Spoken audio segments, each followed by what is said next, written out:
Hey guys, I'm back, and this morning we got a 5-minute trailer with such a huge info drop for Sun and Moon that I had to talk about it. Just a disclaimer, I am dealing with some allergies at the moment, so I may sound a bit weird during this video, so sorry. Now you've probably already seen 1,001 videos about the news, but I just wanted to go over it anyway and say what I think about this outstanding news. So let's get started.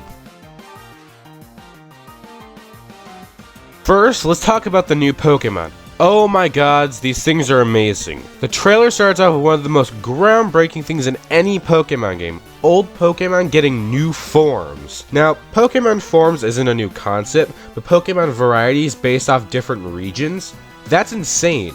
First, we get the Alola and Exeggutor, and I didn't think it was possible, but it's even more derpy than regular Exeggutor. Its neck has grown taller like a real palm tree and has a 5th head on its tail. Just look at it! Look at it, it's so cute! Anyway, according to the Pokemon website, it grew taller on Alola thanks to the abundance of sunlight. It is now a grass dragon type, even though it doesn't really look like a dragon. But hey, we have gotten some other Pokemon like that before. And as a matter of fact, this isn't the first time we've heard of a taller Exeggutor. I personally love this design, which is saying something, considering I'm not really a big fan of Exeggutor to begin with. But the long neck and head tail look so hilarious that it's hard not to love it. Next is Alola and Vulpix and Alola Ninetales, which have become ice types. They now have a white-blue color palette and gain this typing due to moving up into the Alola Mountains. It makes me wonder how this Vulpix will evolve though, because normal Vulpix becomes Ninetales when exposed to a Firestone, which obviously doesn't make sense for a pair of ice types. I personally predict that they will use a shiny or Dawnstone, considering how Alola Ninetales is part fairy. Lastly is Exeggutor and Alola Sandslash, who are both ice-steel types, which won't really fare well against a fire type. Sandshrew and Sandslash have grown heavier and slower, but have also gained more strength with their new typings. These two are definitely my favorites out of the current Alola forms, just because I love the Sandshrew line. And how could you not like this shrew? He's a little igloo! But what I think is funny is that Alola has both a desert and volcanoes, both perfect habitats for Sandshrew and Vulpix. And no, I don't care what the website says, it just doesn't make sense. These new Alola Pokemon are revolutionary to the series. We've never seen anything like this outside of the TCG where we got the Delta Pokemon, which is something I myself have been wanting for a long time. It also reflects the way real-life animals can vary in appearance based on location. I live in Alaska and we have grizzly bears. However, the grizzly bears' snouts vary in length and shape due to their locations, where even plant sizes are different. So it's amazing that Pokemon is bringing more realism to the world. Next up, we got the announcement of 6 new Pokemon, just like the previous trailer. Up first, we got the stylish Oricorio, the dancing Pokemon. This goofy little bird has 4 different forms that change with each island. It gains these looks from the nectar and the flowers that it eats from each island, and they all possess different types. The first is the baile form, which comes from the Spanish word for dance. Its plumage is inspired by the dresses of flamenco dancers and is a fire flying type. Next is the pom-pom style, which is inspired by cheerleaders and is an electric flying type. Then there's the Pau style, which is probably a word I'm butchering, which is obviously based off a Hawaiian dancer, and has a psychic flying typing. Lastly is my personal favorite, which is Sandshrew or Oricorio, a ghost flying type with plumage possibly based off of some kinds of Japanese dancer. If you know specifically, please tell me. It also has its own signature move, Revelation Dance, which changes type depending on the form's base type, similar to Arceus' Judgment. It has the ability Dancer, which allows it to copy the dancing moves of the opponent, like Rain Dance or Swords Dance. While it's not my favorite of the new Pokemon, I love the concept of it being based off of different kinds of dancers from around the world. Baile represents Spain and other Spanish countries, Pom-Pom represents the American European cheerleaders, Pau is obviously Hawaii, and Sandshrew is Asia. I just think this kind of representation is really fun and unique to put in a Pokemon game. Up next is my favorite of this bunch, Minior, the Meteor Pokemon, which sounds an awful lot like a meteorite Pokemon. This adorable floating rock is, well, rock flying type, with the shields down ability. This ability gives an amazingly high defense stat until it is brought down to half HP, where it reveals a colorful surprise beneath its shell. The Minior cores come in 4 different colors that are randomly generated in game, as far as we know. But according to the Pokemon website, Minior's core color is based on what detritus and debris it consumed during its time up in the stratosphere. Now, I've heard a lot of people say that they weren't sold on Minior until it dropped its shields. However, being the hipster weirdo I am, I prefer Shields Up Minior, mostly because it looks like a pre-evolution of Solrock and Lunatone, giving me some hope that one evolved from Minior will gain the Shields Down ability with their very own core form. Heck, Minior could evolve into Solrock with a Sunstone and Lunatone with a Moonstone. Then we have what I think should have been dual grass types, but no, they're just grass. Yes, I'm talking about the amazingly cute Fromantis and the intimidatingly striking Lurantis. Fromantis is a sickle grass Pokemon and is based off the Orchid Mantis alongside its evolution, Lurantis, who is the Bloom Sickle Pokemon and is still not a bug type. They both possess the Leaf Guard ability and can use the move Solar Blade, which I imagine is just a physical Solar Beam.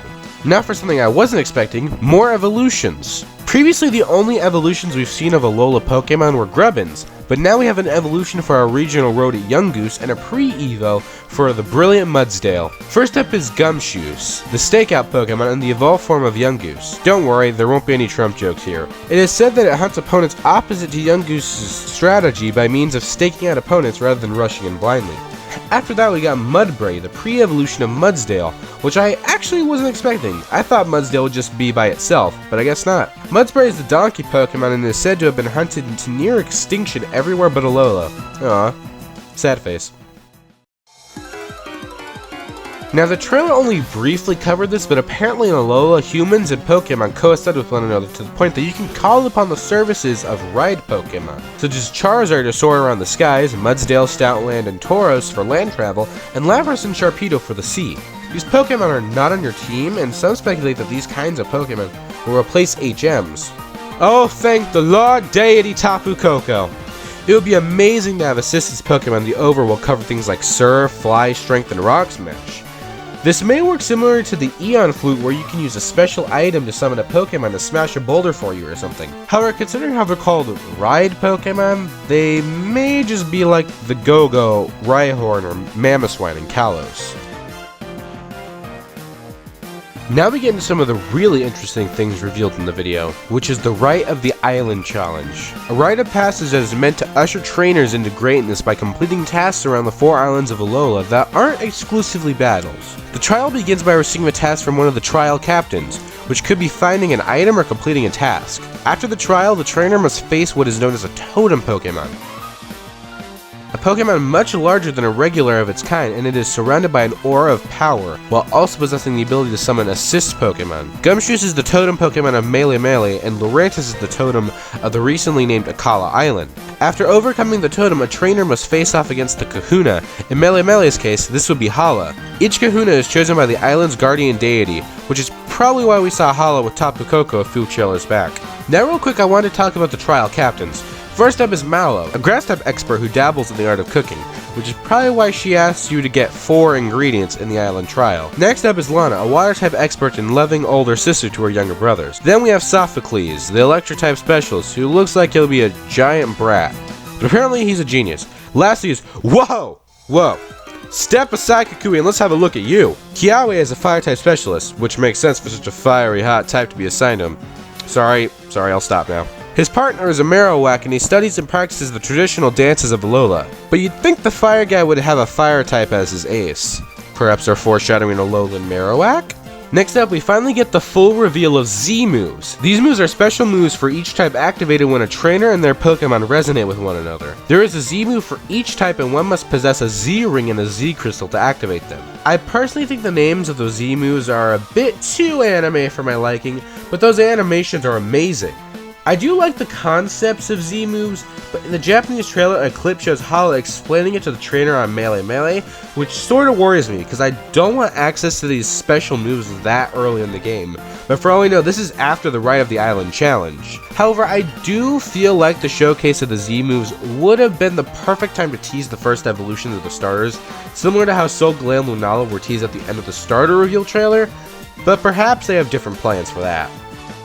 Now onto the point in the video where I take what we've learned and give my opinion on some of the theories that have sprung up from it. First, I personally don't think that the Rite of the Island Challenge will completely replace gyms like some people think. I think that, considering how there's 4 islands on Alola, that before each island challenge we must earn a badge from the island's 2 gyms, or earn a badge in between stages of the challenge. There is an alternative theory, however, that suggests that the totem Pokemon and the island's Kahuna will take a similar role to a gym leader. Second, I still think Mega Evolution will be a thing, just that they won't be as prominent as they were in Gen 6. Maybe even to the point that there are no new Mega Evolutions revealed. Lastly, there was a leak from a Chinese source a few weeks ago that supposedly reveals some news about Pokemon Sun and Moon, alongside Starter Evolution concept art. Now you may be wondering why I'm talking about this. Well, that's because with this most recent news drop, an interesting piece of evidence has come about.